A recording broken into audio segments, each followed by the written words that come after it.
Hi, I'm Georgina Stapleton and I'm Director of English at the Hazeley Academy, which is a large secondary school in Milton Keynes and part of the Five Dimensions Trust. As part of my role as Director of English, I run Oracy CPD and also promote oracy across the curriculum, which, as you can imagine, has taken on a new and challenging form of late. As a trust, once we had our offering of live lessons in place, we had visions of students unmuting themselves, taking turns to participate in discussion, and maybe even needing to use the mute all feature because they would be excitedly talking over one another. Once we started our live lessons, we realised that the reality was quite different to this. So, I reached out to the online teaching community to see if this was simply an issue for us or if the silent darkness was a phenomenon that was sweeping virtual secondary schools everywhere. Reassuringly, although disappointingly, I realised that we definitely were not alone. And in fact, there are a number of barriers facing students and preventing them from willingly opening up and unmuting, whether it was confidence, technology issues, lack of motivation, or simply the fear of saying something silly and being recorded for all time. But we agreed that it was going to be a very long half term if we were simply shouting into the abyss and not getting any responses back. So across the Five Dimensions Trust, we've tried a few things to get students thinking, talking, and doing. We quickly found that the start of live lessons can be a really good opportunity to get students talking naturally. Much like in a real lesson, the start of the lesson tends to be finishing off conversations, talking about their weekends, discussing a lesson that they previously had. So we trialled a bit of this soft chatting at the start of the lesson, prompted by a question in the chat box or on the slide, an open, non-threatening question that may have nothing to do with the lesson at all. In fact, this was often recommendations for music or something they'd been watching on Netflix. Or even, in one of my lessons, if Macbeth was a biscuit, which biscuit would he be and why? The key to this is reminding students to unmute and have those discussions normally, rather than using the chat box. We found that starting the lesson this way really set the tone for some good discussion later on. Another really simple tweak that we made was to take the register at the start of the lesson aloud as normal.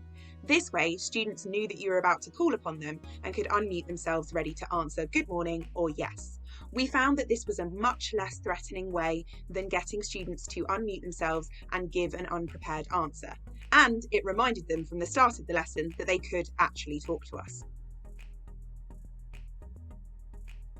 Just before we go any further, I wanted to say that we are fully aware that not all students are working in a home environment that would allow them to comfortably unmute and have a discussion.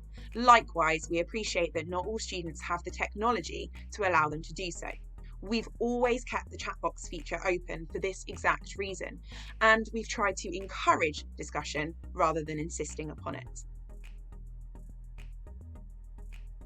Another tool that's been invaluable in encouraging discussion is the breakout rooms feature. Now, I'll be very honest, the thought at first of sending students into virtual rooms unsupervised was met with a lot of trepidation. But ironically, after so many months of social distancing and front-facing desks, it was actually really nice to allow students to do group work. We used the oracy framework group discussion roles, and we found that this was an invaluable tool in terms of setting up our group discussions before we sent students out into the breakout rooms. So, for instance, before the breakout rooms happened, we would identify which student would be responsible for starting discussion, who would be building upon it, whose job it was to clarify and ask questions, and very importantly, which confident student was going to be the one to summarise and bring that group's thoughts back to the main meeting.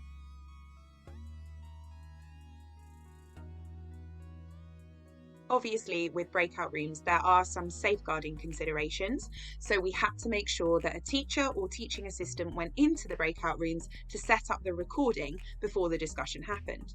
However, we found that once the teacher or teaching assistant had left the breakout room, students felt more confident to have the discussions. It wasn't the perfect fix. There are definitely still occasional breakout rooms where it tends to be chat box only, but in a lot of subject areas, they found that breakout rooms did encourage discussion. We found them to be most successful with sixth form and years 7 to 9, but you know your own classes, and there have been great reports of year 10 and 11 groups overcoming shyness and really bringing those conversations back into the main meeting as well. It's always worthwhile considering your groupings before you set up breakout rooms, like you would in a normal classroom, splitting your confident students out and feeling as if you've got one student or two students who would be confident enough to bring that conversation back into the main meeting. I'll be honest, some of the most fulfilling moments that I've had in the last half term have been sitting back and basking in the sounds of voices that were not my own post breakout room.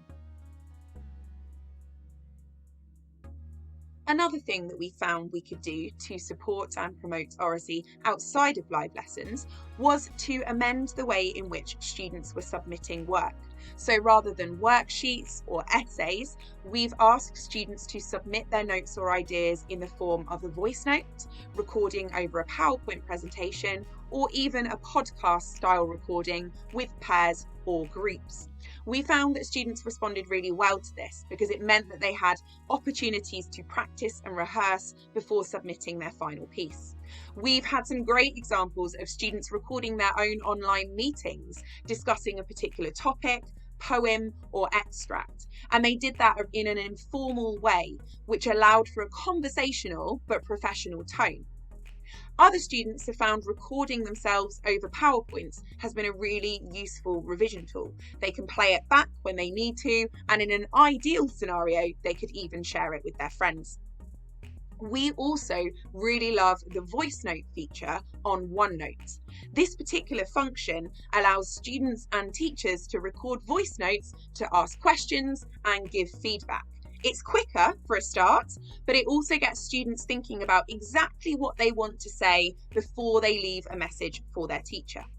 In lessons, one teacher had great success in a project where he asked students to prepare a slide beforehand. He then collaborated all of those slides together and presented them in his live lesson. When that slide came up that belonged to that specific student, that was their time to take the floor, unmute, and talk through their ideas. We found that that was supportive for students because they could have a script, they could have cue cards, they could talk freely, but either way, they had complete ownership of the slide that they had planned and produced. Lastly, and perhaps most simply, we made a conscious effort as an academy to use the same icons in our lessons so that students recognised what was expected of them.